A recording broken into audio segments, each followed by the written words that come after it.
here with us. Good morning, team. Good morning. Hey, good morning, Helena. Actually, Good good morning, Ted. afternoon. Good Yeah, afternoon, good morning. Yeah. I got to remember that people are always watching this live, so maybe I shouldn't say good morning. I'll say good day.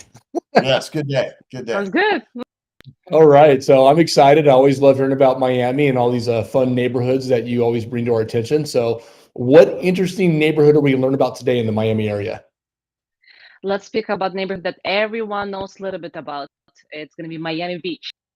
Ooh, Miami Beach. Love it. In I fact, we Yeah. think you have a know web. more than I about Miami Beach.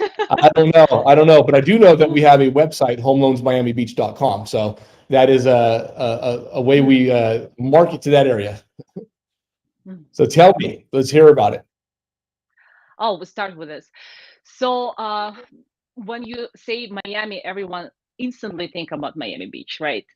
And Miami is basically county, and Miami Beach is the city, very famous city that is inside the county. It's one of the oldest cities that famous by tourism. And now it started a little bit shifting, all the parties and everything started shifting a little bit toward Wynwood, toward design district. But back in the days, even 10 years ago, the center of happening was always Miami Beach. And I would want to say a little bit about vacation rental in Miami Beach because it's very tricky.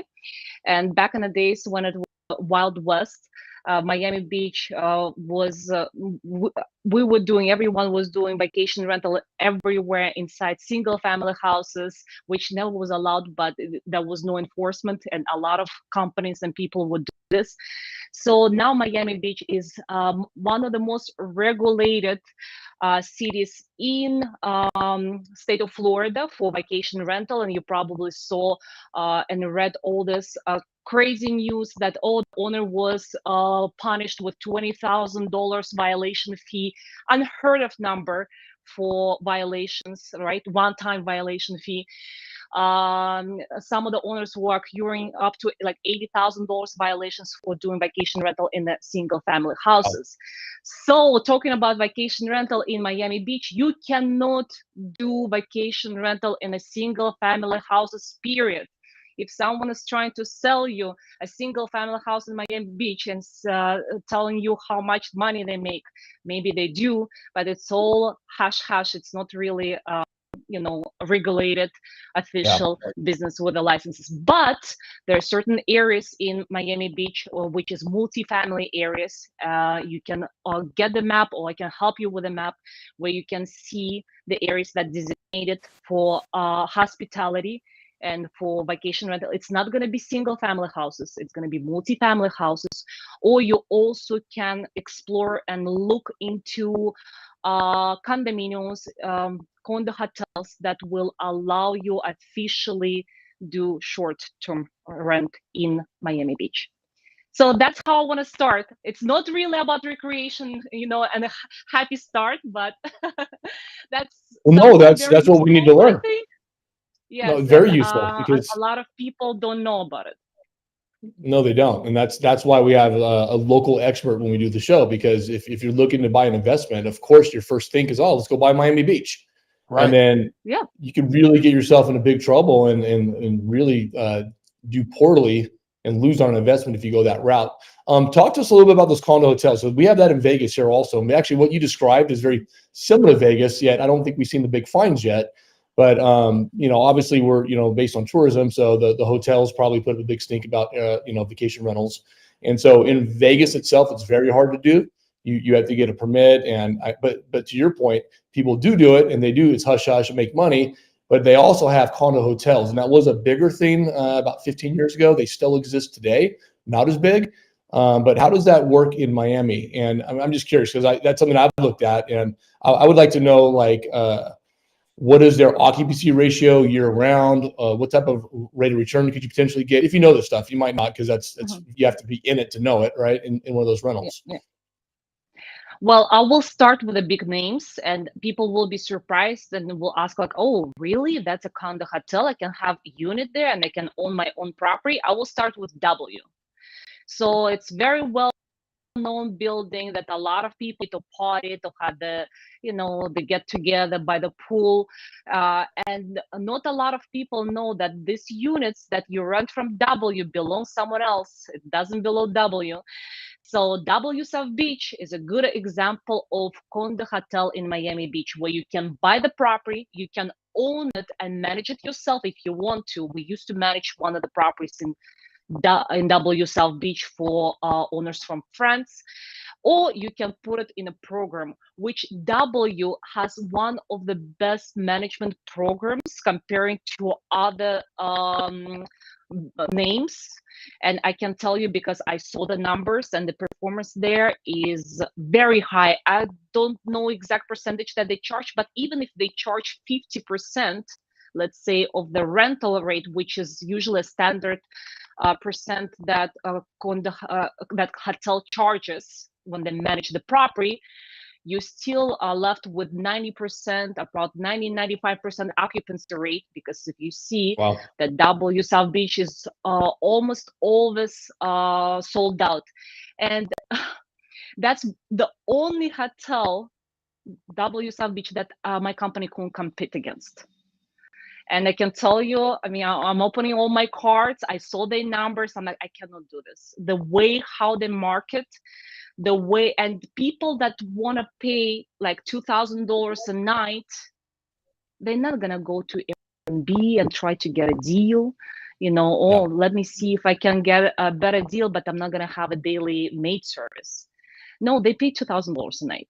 So, and that's the clientele for W South Beach. And if I recommend it to my clients that want to have kind of hotel that they will want to use whenever they want to, and then they have a great management, yes, I do. And I would always recommend them as the main option, probably management through the hotel program. Wow. I saw other numbers of other condo hotels, and I can strongly say that I can compete against other programs, even program in W Fort Lauderdale. But W South Beach doing a really, really good job. Yeah. What is the purchase price on a condo like that? If you get lucky, you can buy a studio in 900s. That's basically a starting point. And it can go as much as $3-4 million, depending on the size of the property, and even more. But studio, if you want to own the studio, and if you look hard enough, and if we negotiate hard enough, we can get something in I would say mid 900s. Well, and because I've looked at some of the data on condo hotels, and I mean, if you're in a high performing market overall, they tend to do really well, because it's a much smaller percentage of the market, right? So there are less properties for people to consider, and I think that scarcity has helped drive up some of the prices. And everything I've seen is they're expecting that trend to continue. Would you agree? It has a positive and negative things, the condo hotels. First of all, the condo hotel has a different structure from condominiums, and you will help me with that, because usually condo hotels are much more difficult to finance comparing condominiums. They're more expensive, yes. And not a lot of lenders like condo hotels for many reasons. The second thing is condo hotel usually has a higher maintenance fee. And if you compare it even with a luxury real estate, the maintenance fee will be significantly higher. But on the other hand, you have options. So you have options what you can do with the property. If you want to use it as a primary residence, it can be very key, because you can you look into condo rules, and a lot of them don't allow you to use this property as a primary residence. Some of them have rules that you cannot use this property more than 3 months straight. So if you use it for 3 months, you have to have at least 1 day break. The reason why they do it, because they're getting a license from the city, and the city puts a certain conditions, and they want to regulate that. So if this is a condo hotel, that means it's a hospitality building. It's not like 100% residential building, and they want to separate that.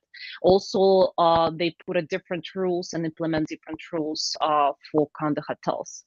Another thing is in the condominium, and I spoke about it in a different show, in the previous show, you don't only own your own property, you also own a little piece of this condominium. Like, you know, if there's a land, you have this little tiny piece of land.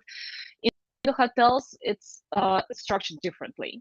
So you own your unit, and everything else you use, and the hotel allows you to use it. You go to the elevator, that's it. It doesn't belong to you. Right. So Right. that's the different approach. I'm not saying it's good. I'm not saying it's bad. It's just different. Yeah, and it does open you up. I mean, you don't have a choice in terms of the contractor that's being used to service the facility. I mean, that's all being done by the management company. And that's why I think, organizations like the W, who have a longstanding reputation for excellence, you're going to pay a premium, but then, the hope is on the backside that you're going to get that premium level of service, and you're not going to have to, deal with issues.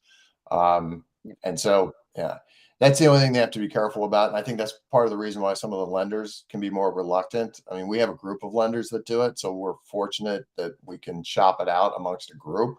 But Ted and I, in the past, we were direct lenders, and when we were direct lenders, doing a loan like this would have been very difficult and very pricey in comparison to what we've seen, with our list of providers now that we have. So, yeah, what numbers are we talking about right now? Let's say, for instance, tomorrow I have a person that wants to buy W South Beach, has a great credit score, has great income.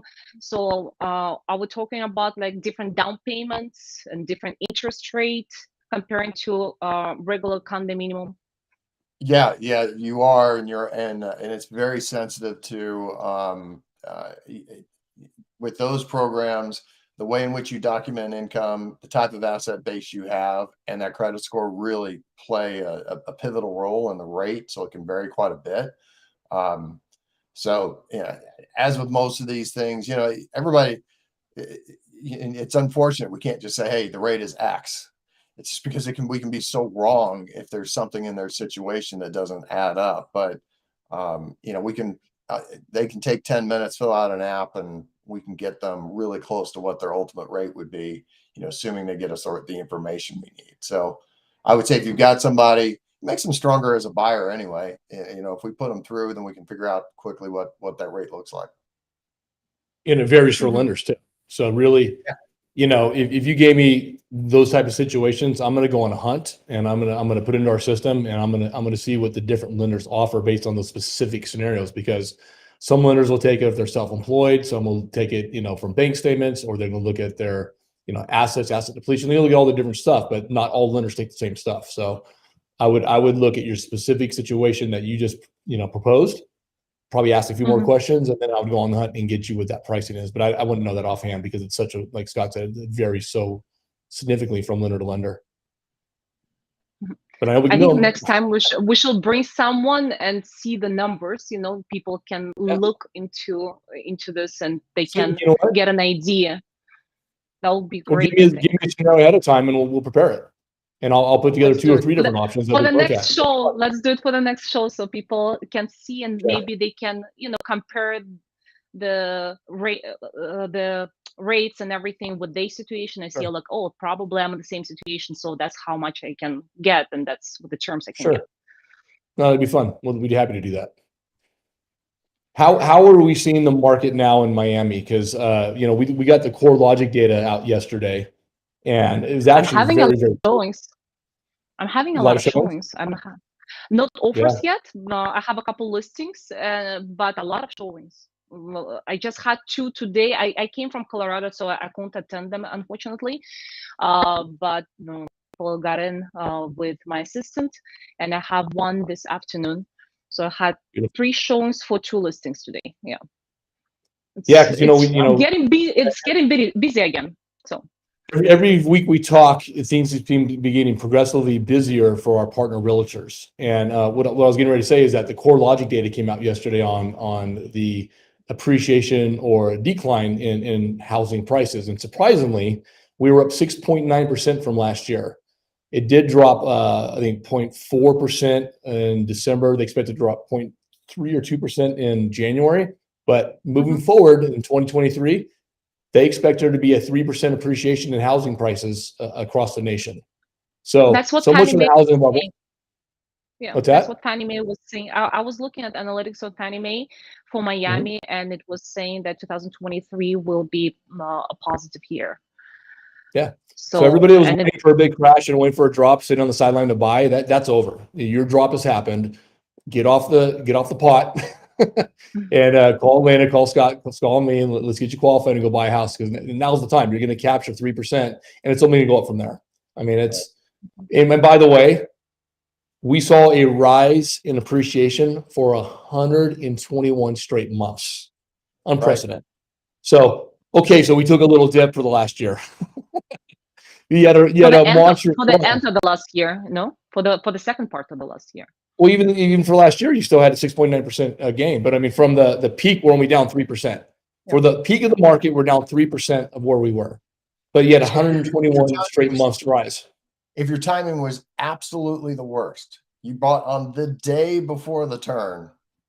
And then Ted, this is what you and I talk about all the time when people start talking about timing the market. So, okay, so you're down 3%, and now it's looking that it's going back the other way, right?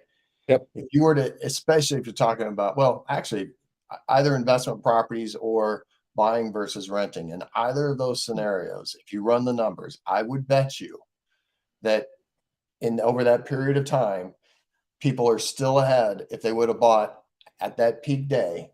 If not today, then they would be ahead in 3 to 6 months. So, with the purchase. So exactly. it makes that market timing scenario just it's impossible. People shouldn't even try. Just it's not worth it. Just find a good property that long term is going to fit your needs. And with that, the Fed chairman also Jerome Powell stated yesterday that inflation is starting to ease. So we definitely going to see that continue improvement in interest rates moving forward as that inflation starts to come down. So really positive news yesterday coming out. Yep. I saw the video. It was actually very interesting for me about hedge funds that were buying very actively real estate in 2022. And then there was a YouTube video, and the analytic the person was saying, why you think they're buying so actively in 2022 if you think that the market will crash in 2023? You think they're sitting like, people that have no idea what they're doing. And it's an opposite. When the interest rate goes up, what's happening? People don't want to buy. They are forced to rent. So the rental market goes up, and all these hedge funds, they will be renting this real estate until the real estate will go back, and basically it's win-win thing. So even if the market doesn't play the way how we are looking at right now, it's going to be a rental market, which is great as well for investors. You're absolutely right, and they pay analysts a lot of money to do the long-term projections on that. So I just find it interesting when we do get the people to want to delay because they think they can do better. And hey, you know what? If you've got a reason, if there's a financial reason, if you're waiting for money to come in, or you need to do some kind of upgrade on your house before you sell it, all those are all really, really good reasons. But if it's just I want to sit back and wait, I sincerely doubt that that's ever going to pay off for people. So, Scott, let me ask you about a good reason. I have a people that just came to the United States last year. They got the paperwork, and it happened that their last year, 2022 tax return was very good, but they just came to the United States, so they have only 1 year. They want to take advantage of a good tax return. They don't want to buy it as an investment property and pay premium on the loan. Yes. How can they qualify with 1 year of tax return, which is, and I will give you the number, approximate number will be about $200,000 for the 2022. So what can this couple do? Do they have any documentation for 21? It doesn't even have to be. They just got a green cards in 2022, and they just came to the United States in 2022. So if you're looking at American numbers and American tax returns, they definitely don't have 2021. No. Do they have anything to document the overseas income? What from wherever they came prior? Do they have any income to document there? That's possible, but it's going to be Russia. So Quick question on that though. Clarifying question. Is this for an investment property or for a primary residence? That's the answer. So they don't want to pay. They will use the property as a primary residence. They don't want to use it as an investment property. And are they W-2 employed? They're self-employed. Are self-employed? Got it. That's going to be tough. Yeah. Unless you have 2 years history of work history. If it was W-2, it's a little bit easier with conforming loan. Scott, you thinking some ideas here? I mean, you could use asset depletion. Let me back up. If you had asset depletion, if they had good assets, potentially you could qualify that way. But normally you want to see 2-year work history. Well, so it has to be 2 years. But it really what about profit and loss for 2023?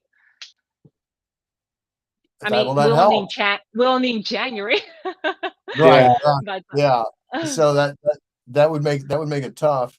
But I would want to see what kind of documentation they have for whatever it is they did in Russia. Because as long as we can get those documents translated, which I know people that speak both languages, one of them is on this call right now, but I know that we can get translations, right, for that documentation. And what I would suggest is we take a look at that, because we do ultimately need 2 years that we can showcase.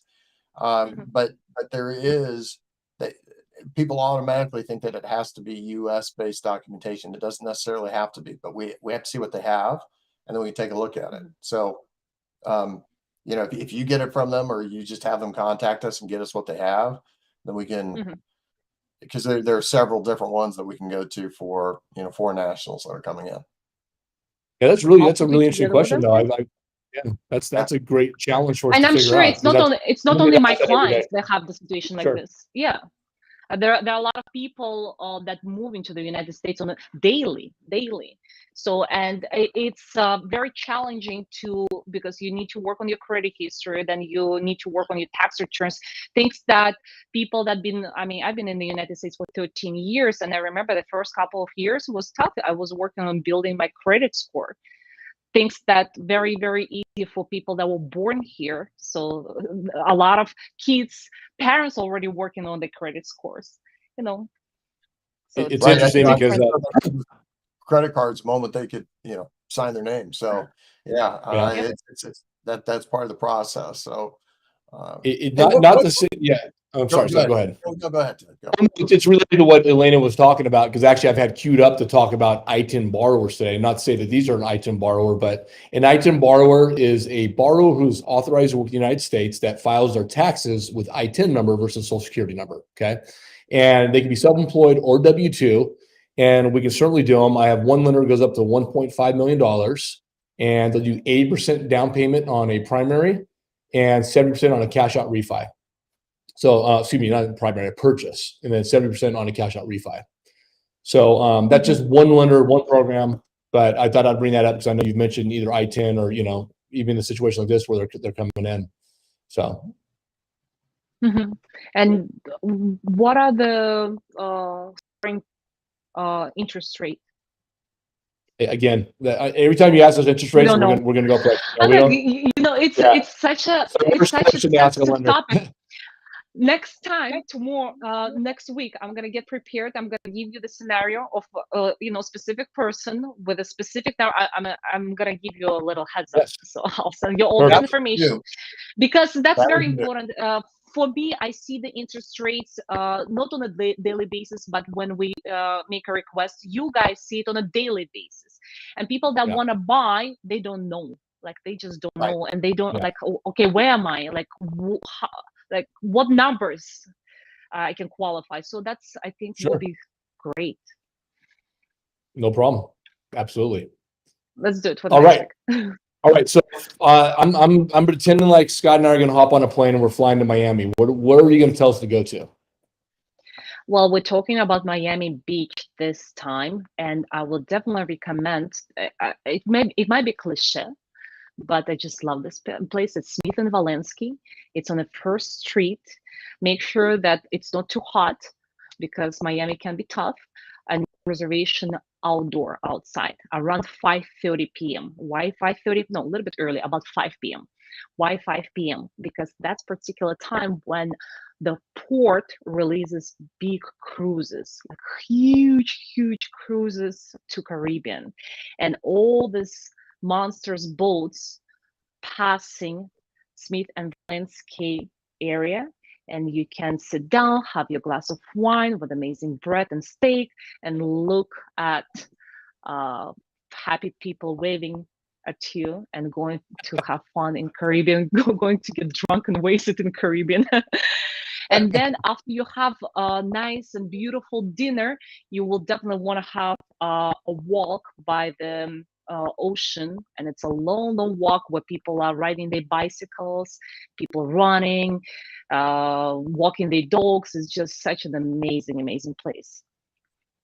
Wow. So Sounds great. that's my choice in Miami Beach. How about you, Scott? What do you got for us today? Today, well, Ted, at least, I think I used to live in Venice before I was in Redondo Beach, and Venice has some really cool places. There's an area called Abbot Kinney, and on Abbot Kinney, it used to be all homegrown restaurants and bars and little shops. It's become a little bit more of a combination of homegrown and some, let's say, mall type retailers, which is a shame for us that come from old school Venice. But with that said, there's a restaurant there called Felix. And Felix is an Italian place. Everything is handmade there. It is, if you like Italian food, I would put it up against the best Italian places that I've seen anywhere in the world. And the beautiful thing is, if you've got a reservation there, or even if you try to go stop by, because I've got a bar area where sometimes you can come in last minute, get in. You can walk around Abbot Kinney and check out all the places around there. And I know that if you and I were to go have pasta there, we would walk down the street after we had our pasta dinner. And can you tell everybody what we would have after we had our pasta dinner? Oh my God, salt and straw ice cream. Are you kidding me? Are you kidding me? The best ice cream in the world. We have it in Miami too. Salt and straw is in Miami. Have you been to Salt and Straw? It's the best homemade ice cream. There's people try it and act like they're Salt and Straw. They're not. Salt and Straw is the best. You can actually have it shipped to you. Can you tell I like ice cream? Can you tell I like Salt and Straw? Just gets me a little bit excited. Far more than Felix pasta. I'll go eat ice cream. Yeah, there you go. All right. So we've got pasta and ice cream. So now we're headed to Vegas. What are we doing? Headed to Vegas, Scott. You're flying in. We're going to Harley. We're going to rent some Harleys for the day. And we're going to go and we're going to ride in Red Rock, a national park. We're taking the scenic tour. You have to make reservations. There's about 6 different spots you can stop at. And each one has kind of its own little niche. Like the one where the big red rock is, literally, people rock climb. So you can go watch rock climbing. Scott, I know you like to rock climb, free rope, whatever it's called. So, maybe like some rock climb. There you go. I used to be a rock climber for many years. And everything. Yeah. Shoot. Oh, you got to come and go to Red Rock then. Yeah. So I've got my rappelling partner then. Alina can hold the rope. I can go up. That's great. I'll be down there watching you guys. So Red Rock is amazing. They got that. There's a trails. There's hiking. It's beautiful. You can see it's elevated, so you get a great view of the valley. Again, national park. You can look it up. Red Rock.